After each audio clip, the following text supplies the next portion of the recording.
All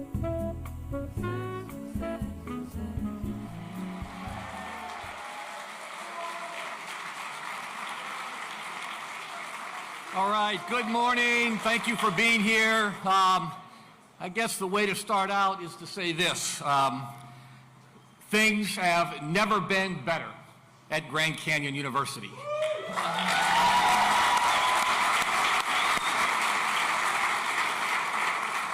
In the 14 years since we've been here, since many of you have all been here, this has been a success story in higher education that's unequaled anywhere in the country. Many of you know there were 900 students on this campus when we came here. Today there are 26,000 students on this campus. There were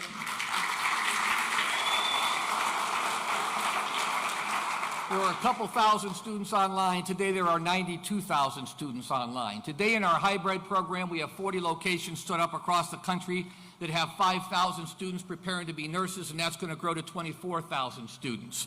We are also now have a fourth platform where we're working on the trades, helping people move into middle class and upper middle class jobs.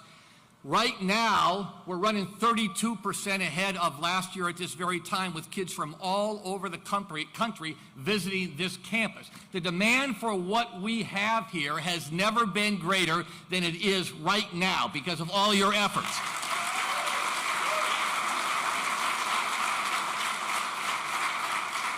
And so what in the world is this all about? How is a university that has accomplished everything that you have all accomplished in the last 14 years, if the state would have decided 15 years ago it needed a fourth major university, it would have cost the taxpayers billions of dollars to create this. You have all created this without any state tax money involved at all. There is no better return on higher education than what you are offering here.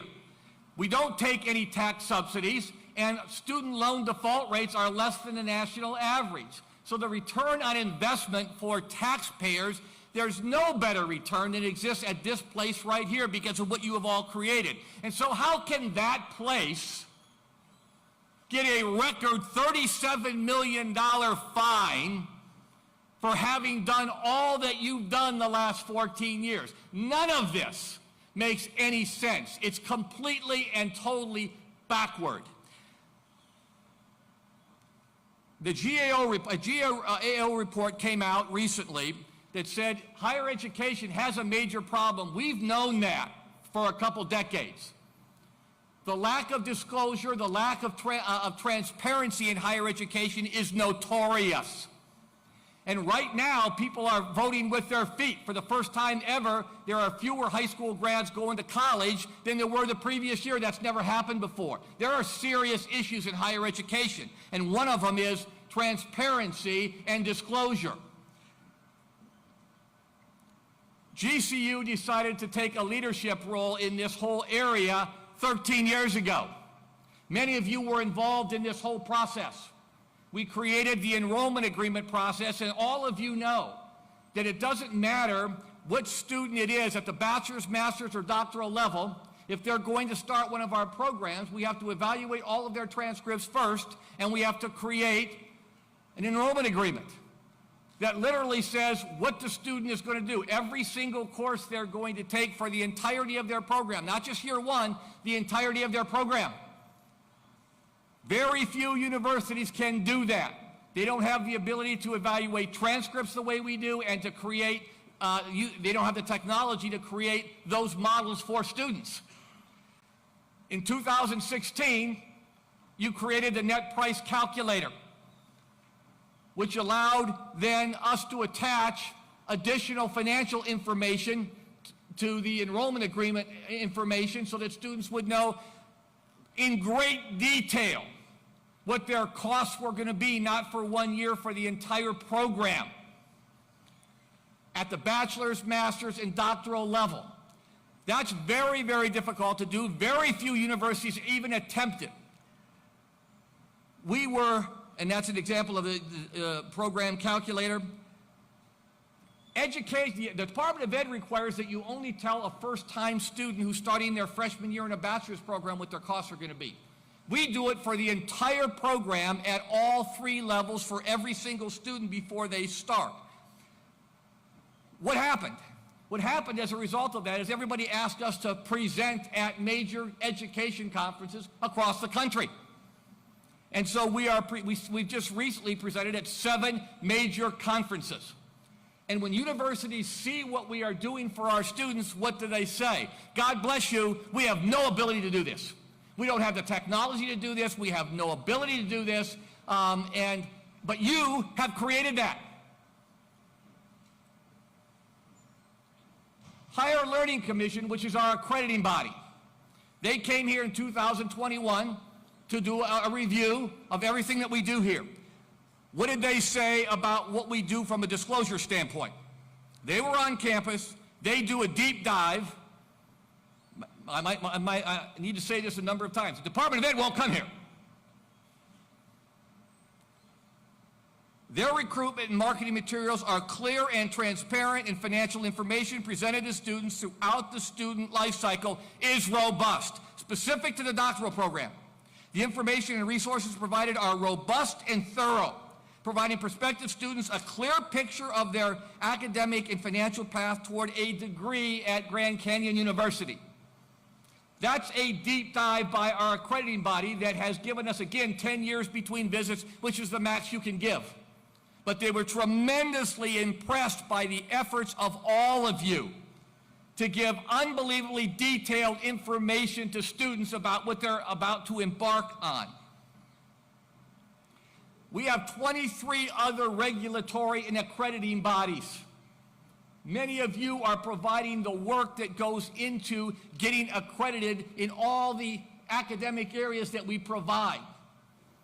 We are in incredibly good standing with all of them, from social work to engineering to theology to business, on and on and on. We are accredited at the highest level and given remarkable reviews for the work that you all do in the academic area, the operational area, all of that. So what's the backstory? Where did this all start? It started 5 years ago. After operating as a for-profit institution, we went to the public markets in 2008 to get access to capital to build this thing out. It worked way better than we thought it could work.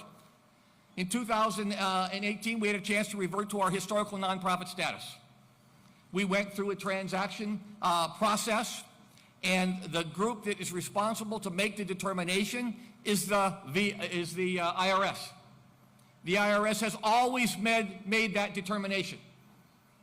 They came in with their regulations, their set of facts that need to exist for you to operate as a nonprofit institution. They went through a deep dive and they awarded the university their nonprofit status. That was approved by the state of Arizona, the Arizona Private Post-Secondary Board, the Higher Learning Commission, and everybody else, except the one, again, outlier. We were shocked a number of months later to hear that the department was not going to approve our nonprofit status. We had very good reasons for the long-term legacy of the institution around research, around grant writing, around the NCAA, and on for wanting to do what we did. In the whole process, in creating GCU and GCE, we were required to get 2 fairness opinions.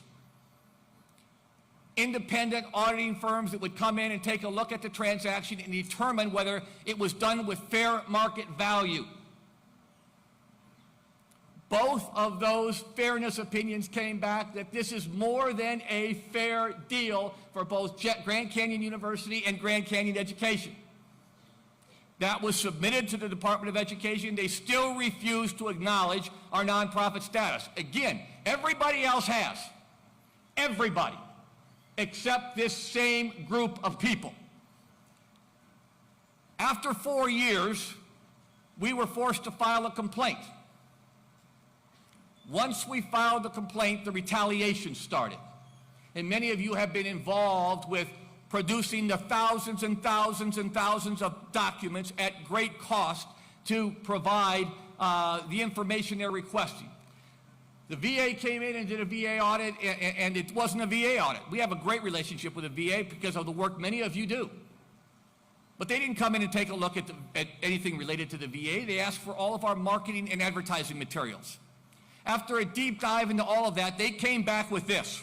You say you're erroneous, deceptive, or misleading because you say cybersecurity experts are in high demand and every company needs cybersecurity. I looked at that up on the screen. I paused for about 60 seconds and I said, you have got to be kidding me. We've taken hundreds and hundreds and hundreds of hours to produce all this information for you, and you're coming back and you're saying to me with a straight face that cybersecurity experts are not in high demand in today's society and that every company doesn't need cybersecurity? Are you kidding me? Is this a joke? We wrote them a strongly worded letter and they backed down. But I thought, what's going on here?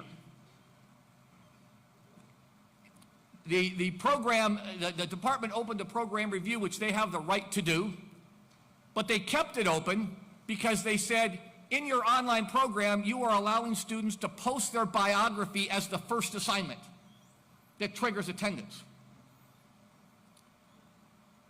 Number one, you clearly said in a letter that we can do that, but number two, you have no right to make that determination. We are the educators. We work in a small group environment with working adult students online, average age 34 years old. It's very discussion-based. And so for other students to know who they're talking to and who they're working with in the online classroom, it's very helpful to know the bios of their classmates. We will make that determination, and we will say that that is a legitimate assignment. And you're completely overstepping your bounds when you say to us that that can't count as an assignment. What's really going on here? That was absolutely ludicrous, ridiculous. Well, they kept the program review open long enough, and they finally came up with, you are misrepresenting the cost and time of your doctoral program. So tell me how you arrived at that. Are students complaining that it's not clear? No. Well, you conducted a year's worth of phone calls, secret shopping, trying to get doctoral students to say it wasn't clear. Do you have any complaints I can follow up on? No, it's not based on student complaints. It's not based on students' complaints. So the students say it's clear, we say it's clear, you say it's not clear, so you're going to fine us $37 million. $37 million. If there are student complaints, please give them to me and we will follow up. Why aren't there student complaints? This is what they're talking about. The bottom part is the degree program calculator, and above that it clearly says exactly that there are going to be continuation courses required for most students. It's very, very clear. They said it's in different font and it's in different ink. Literally, they said that. It's in the same font. You're looking at it. And if anything, I would hope red ink would draw their attention. But number one, there is one student who did complain and took it to court, and it was defeated twice. The information and resources provided are robust and thorough. Well, that's the HLC thing, but it was defeated both in the district and appellate court. But again, the department threw that out. But most importantly, there are 7 other places before a student starts our doctoral program where they are told about continuation courses and the costs associated with them. A doctoral program consists of credit hours, courses that you take, plus the dissertation process. The support we give students in that dissertation process is unprecedented. Not a lot of students make it through. The real problem is if everybody gets through. Becoming a doctor is a rigorous and difficult process. Our process is rigorous, but we provide tremendous amounts of support. And there are 7 other places where students are told about continuation courses, and those things happen for all students before they start the program. And so why aren't there any student complaints? Because the cumulative net impact of all that communication makes it very clear. Makes it extremely clear. The whole thing is backwards. The whole thing. When you go back to 5 years ago, and the transactions that led to university becoming a not-for-profit institution and GCE becoming a service provider, the department was skeptical about that transaction. 2 transfer studies were provided that said it was a fair transaction and that the terms fit within the norms of the industry today. There's hundreds of these agreements, hundreds of them, and ours clearly fit in the norms of those agreements. When they wouldn't acknowledge our nonprofit status, which led to all this other stuff, initially I wasn't concerned because I had a lot of confidence that this was going to work for people. So in the 5 years since we did this, what are the facts? Number one, we continue to grow to where we have 26,000 students on this campus now, 92,000 students online, 5,000 students in a hybrid program. We've put $500 million additional dollars into this campus. Classrooms, laboratories, residence halls, other student amenities. You have all helped us roll out in 5 years 100 additional cutting-edge programs to help students access higher education programs that can lead to careers, good careers, modern careers, contemporary careers. We've gone through with faculty pay and staff pay increases every year, even through COVID. No layoffs, no furloughs, no pay reductions. We kept hiring people. We kept supporting people. We have a less than 5% turnover rate with our faculty because they love teaching here. So they had every right to be skeptical if they wanted to, because this is a new model. But the truth is, the existing models are failing. Tuition keeps going up. Debt levels keep going up. Less students graduate from high school and want to go to college. This is a new model, but there is no questioning the results. I asked them, are our facilities inferior? Come and take a look at our campus. Are we not paying our faculty members appropriately? Do we have to raise tuition to help make all this happen? Tell me another university that has not raised tuition on its ground campus in 15 years and has grown from 900 students to 26,000 students and is on its way to 50,000 students. Tell me another university.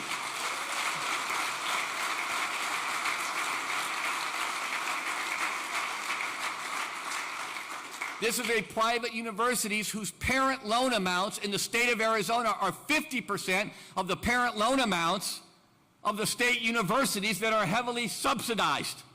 We don't get any subsidies. We don't require any subsidies. We offer programs that are cutting-edge programs. We deliver them in very creative ways that meet the needs of people using technology around the country.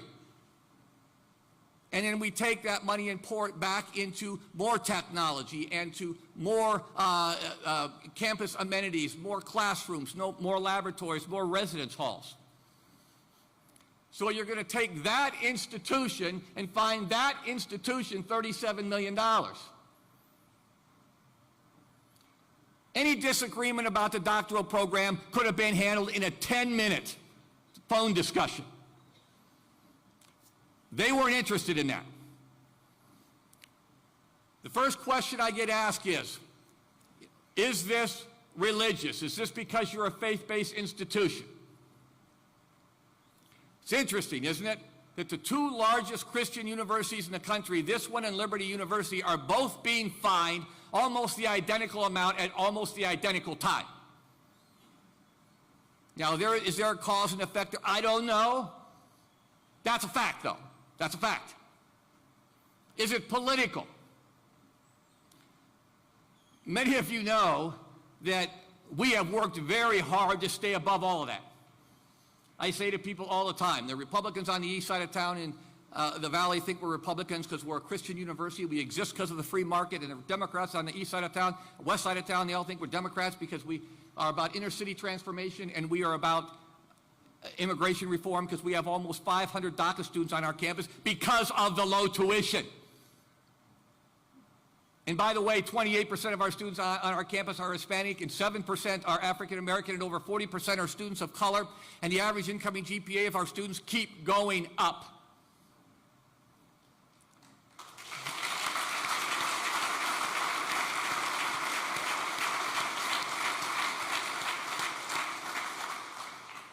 Are we going to appeal this? Of course we're going to appeal this.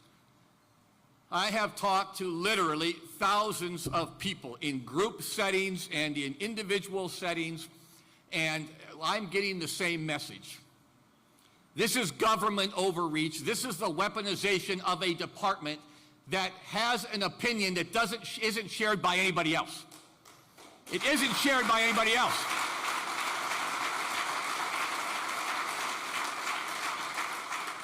There's no corroborating evidence to indicate that there's something nefarious about what's going on here.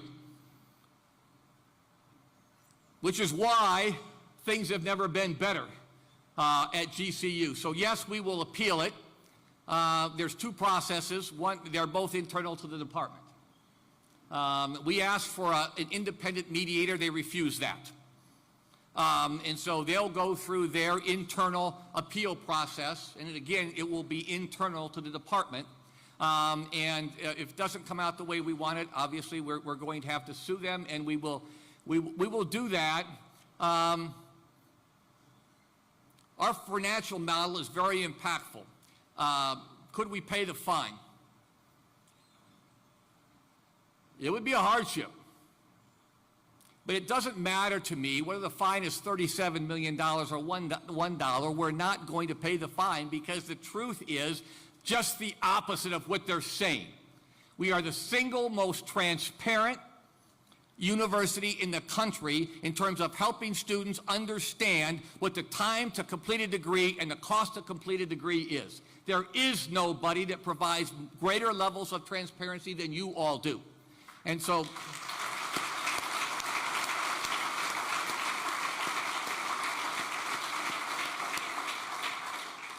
for that reason, yes. Is this a colossal waste of time and resources? Colossal. Colossal waste of time and resources. I want to make sure I repeat that the people that are doing this are 2,400 miles away. I have asked them to come and visit our campus and talk to any of you at any time they want to. They always refuse to do it. Every other 23 of the regulatory bodies that have looked into what we do here and completely endorse it have all done their work on this campus, and they've all talked to all of you.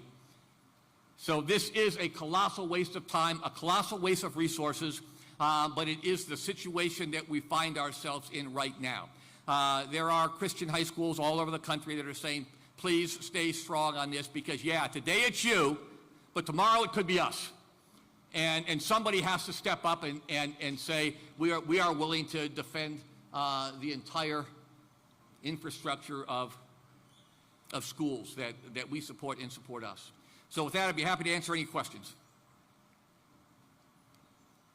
Yes?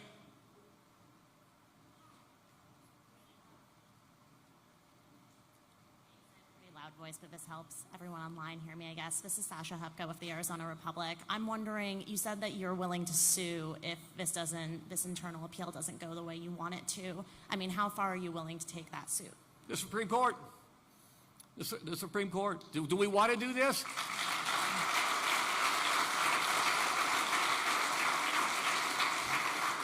We have no desire to do any of this. We have no desire to harm anybody.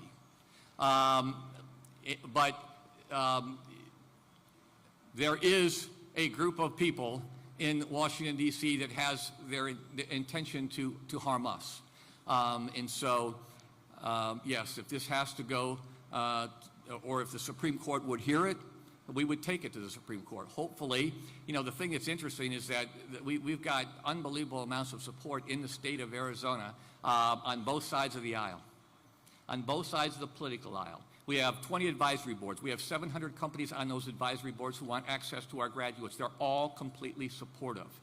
People have said for a long time, the problem when you centralize power in Washington and you take it away from the states, the people that know firsthand who's getting the work done and who's getting the job done, their voices don't get heard.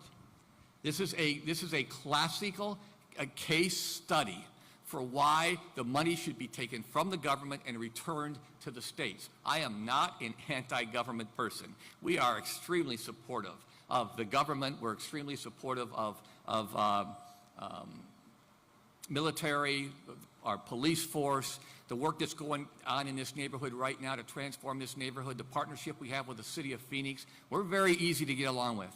The 23 regulatory bodies and agencies that oversee us will tell us continuously that we're very easy to get along with. We're very supportive. We provide information that other institutions can't get. This is a one group of people. Other questions?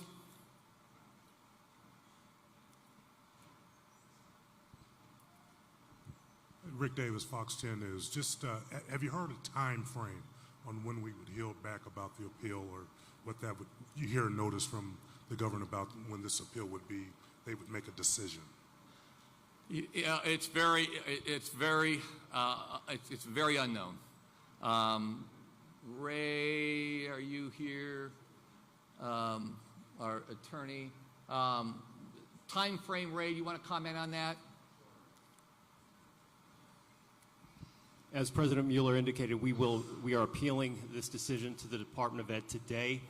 We are requesting an in-person hearing. The time frame is unknown, but we expect a timely hearing. And then we will, if we're unhappy with that decision, we will appeal to the Secretary. And as President Mueller indicated, if we're unhappy there, we will file a federal lawsuit. Yes. Rich Prain, 12 News. How confident that are you about your appeal? Are you feeling pretty confident that it'll go your way, or? Does our appeal make unbelievable sense? It makes unbelievable common sense. This whole thing is completely ridiculous. It's completely backward. With any objective group of people at all, they would say, number one, thank you for taking a leadership role around disclosure, around transparency. Number two, you ought to be a model for other people, and can we get you to present at more conferences? That's what should be happening here. But since the reverse is happening, and since the appeals are internal to the department, I don't think I need to say anything else. The likelihood that it will go our way is not great. Do I hope common sense will finally happen here? The department is inundated, absolutely inundated with letters of support from all over the country. We got 5,000 high school partners throughout the country, and we've got major contracts with school districts. We're the largest producers of teachers in the country, and the work we're doing inside school districts is unbelievably helpful to them as they prepare new teachers. There's just so many positive things going on here. You would hope that somebody would say, listen, this is the last thing we want to slow down. This is all happening at no cost to the taxpayer. at no cost to the taxpayer. What's happening here needs to go on. These people are doing a lot of good in the world, and this thing needs to go on. Will that happen? Who knows? We'll see. We're hopeful, but if it doesn't happen, we will keep going.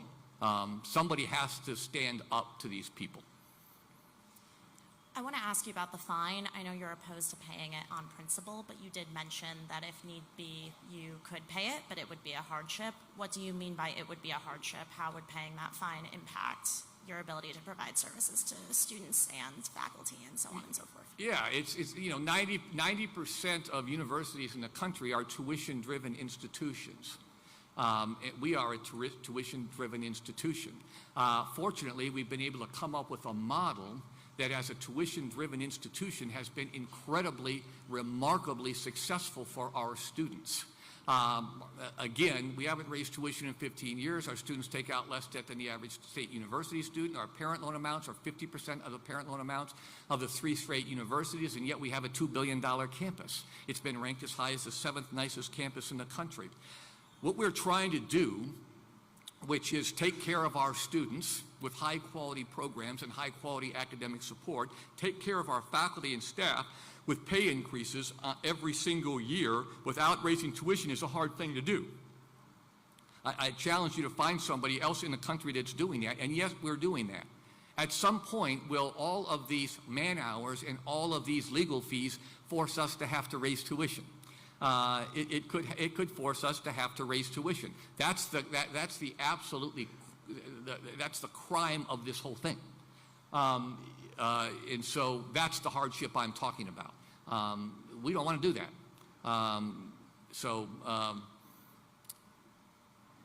Hopefully it won't come to that.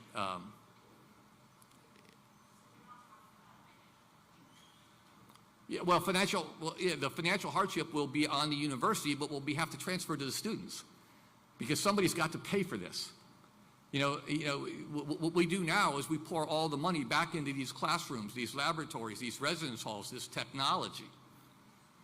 It makes absolutely no sense to send any money to Washington, D.C. It makes absolutely zero sense to send that money there. It makes sense to keep it here and keep providing more and more and more for our students. I'll say this again, the demand for what we have here has never been greater. It's never been greater. This is really resonating with people. The fact that we're teaching across 10 colleges and 300 academic programs and teaching from a Christian worldview perspective is really resonating. Now, it's also important to note that we have 30% of our students who come here without being Christ followers, and they're welcome to be here and go through our programs. They're welcome to share their worldview in the classroom and outside of the classroom. We're not a church, we're a university, and what's really appealing to people across the country is the freedom of speech that exists here. The free speech that exists here and how people are allowed to discuss their worldview as it relates to any academic area they're studying in a spirit of free inquiry. What's going on this campus is really remarkable as you compare it to what's going on a lot of college campuses today. And we're extremely proud of the student body that we have and the academic work getting done by our faculty members. And so hopefully more common sense minds will prevail and there'll be an end to this soon. Hey, I appreciate everybody that came out, but I really, really appreciate the people that I see in this room right now. I could go around and I could pick out people that, we have worked together, many of us, for almost 25 years. And the work that has happened here, we thought we had a good plan when we came here. We could have never predicted it would come out like this. But the work that's going on this campus, online, the work that's going on in this neighborhood, the largest Habitat for Humanity program in the world, 700 scholarships to kids that come right out of these inner city schools, the City Serve project, which has distributed $11 million worth of goods to over 25,000 families, the hundreds of ministries that our students perform in this neighborhood on an everyday basis. When they talk about you're misleading doctoral students in order to make more money, all we'd have to do is raise tuition 3% the next 3 years.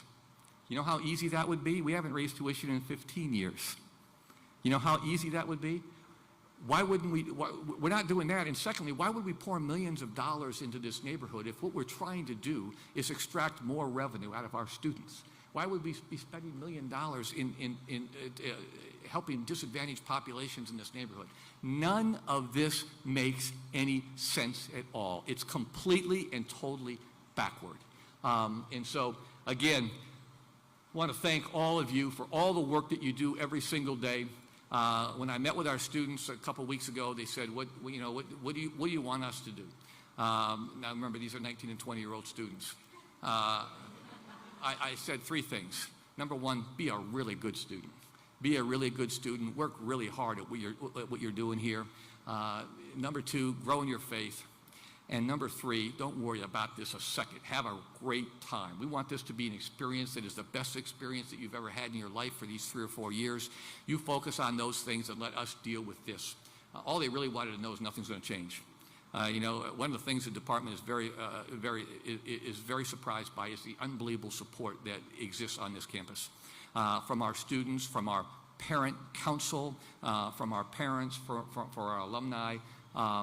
This place is doing a lot of good for a lot of people, and you all are making that happen, and it's really, really appreciated by me. And I would say the same thing to you. Just keep doing your jobs. Just keep taking care of students. Just keep doing the great work that you're doing every day, and at some point, we'll get this all sorted out. So with that, if you're not doing anything else tonight, there's a women's basketball game here against Oregon.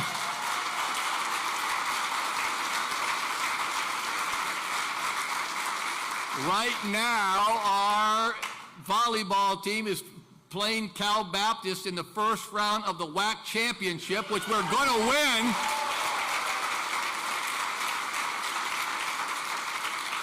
Right across the way this weekend is an unbelievable experience. Take your kids and grandkids to Mary Poppins. And if you're not doing anything tomorrow night at 7 o'clock, go to Glendale, because Glendale is going to be the home of the Final Four, but we're playing there on Friday night against San Francisco at 7 o'clock.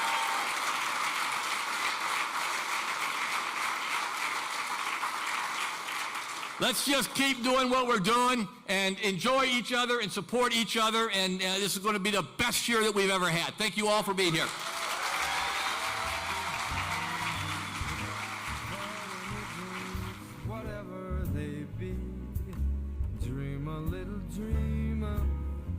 Dream a little dream of, dream a little dream.